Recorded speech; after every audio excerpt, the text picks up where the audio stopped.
We're about 110 games into the MLB season, and we have good ball players frustrating a lot of people. So I figure now is the perfect time to talk about the biggest letdowns in the MLB this year. Let's not even waste any time here. We're getting straight to the main event. Fernando Tatis Jr. is the biggest disappointment this year by far. His wrist injury and how it happened, let's be real, weren't really enough to put him on the list initially, but our boy, Jeff Passan, dropped an absolute bomb on us today that has him square in the crosshairs, and honestly, he should be. I want to be perfectly clear that this is my opinion. I am not an expert on PEDs by any means, but the ringworm excuse, that was weak. The excuse that he ingested enough ringworm medication to pop for Clostebol sounds pretty improbable to me. AJ Preller honestly said it best. There's a maturity and a trust issue here, and it is a huge cause for concern going forward. Now, I also want to make this perfectly clear. There is nothing to dispute when it comes to his on-the-field abilities. But between the injuries, the motorcycle, and now the PED thing, dude let down a lot of people, including himself. And that's putting it mildly. Up next, we have Anthony Rendon. His Angel tenure so far, utter disaster. He can't stay healthy. Even when he is healthy, he's performing like an average major leaguer. And for a player that's making the 5th most money year over year in the major leagues, you can't really perform like an average major leaguer at any point during that contract. He's been an average hitter. He's been a mediocre defender. He's a slow runner.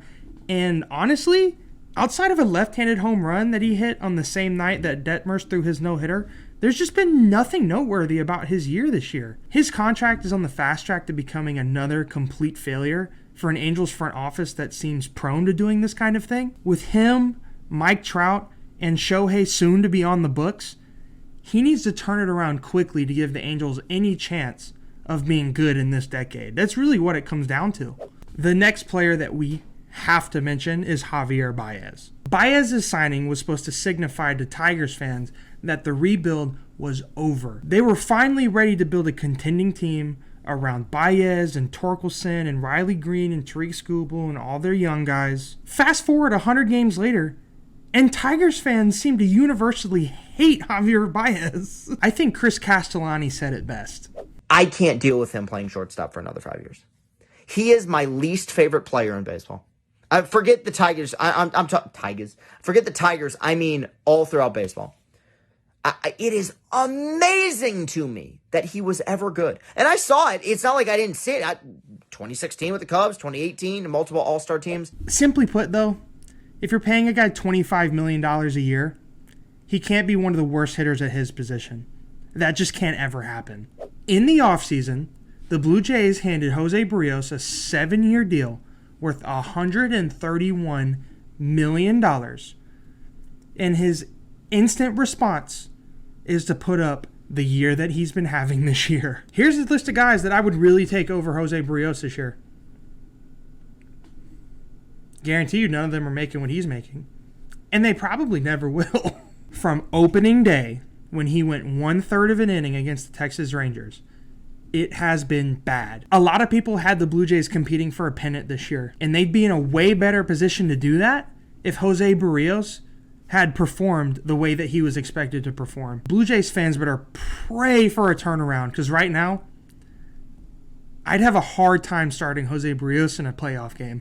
So just like how Jose Berrios has been one of the worst starters in the AL this year, we're now going to talk about one of the worst starters in the NL this year. This dude was a dark horse Cy Young pick to start the year. The Marlins were meant to have this 3-headed monster at the top of the rotation with Sandy Alcantara and Pablo Lopez and Trevor Rogers. But Rogers has been so bad this year that you honestly feel good if he has back-to-back good starts. The Marlins have some young savages on the bump, dude. You're talking Max Meyer, Jesus Luzardo, Yuri Perez, Sixto Sanchez, Edward Cabrera. If Trevor Rogers doesn't figure it out, he could be left without a job in that rotation.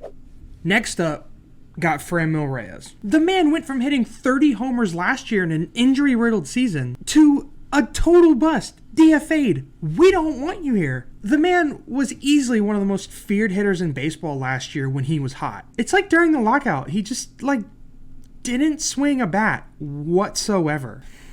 Dude, I don't know what happened, but it's honestly sad because the dude had a bag coming his way and he totally fumbled it.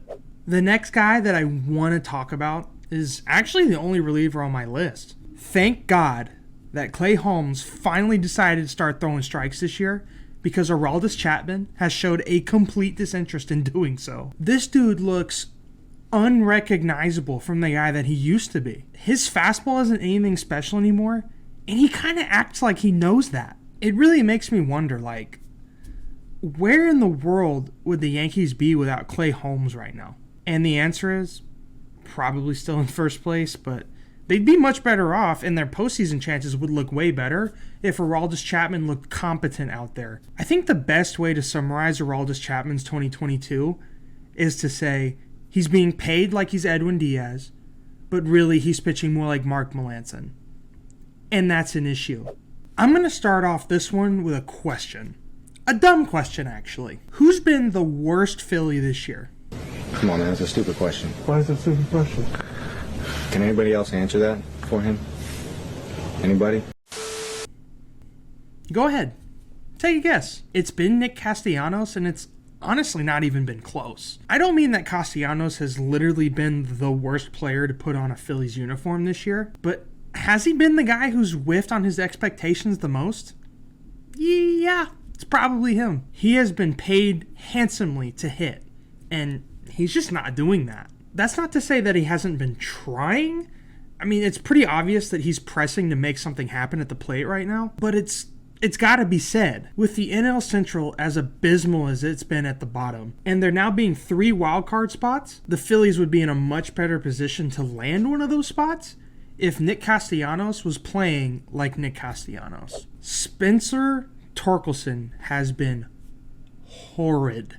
This man, Miguel Cabrera, legend of the sport, future Hall of Famer, icon of this generation, vouched for you to make the big league squad, and that's the performance he gave? Not only that, after they finally demoted him, he's been stinking it up in AAA Toledo. One of these is his slash line in the majors. The other is his slash line in AAA. If anyone was wondering why he's on this list, that would be why. Spencer Torkelson has all the time in the world to flip this thing on its head and build a solid MLB career for himself. But between being a number 1 overall pick, Miggy vouching for him stinking it up in the majors, and then getting demoted and stinking it up in AAA, easy pick. Like, really easy.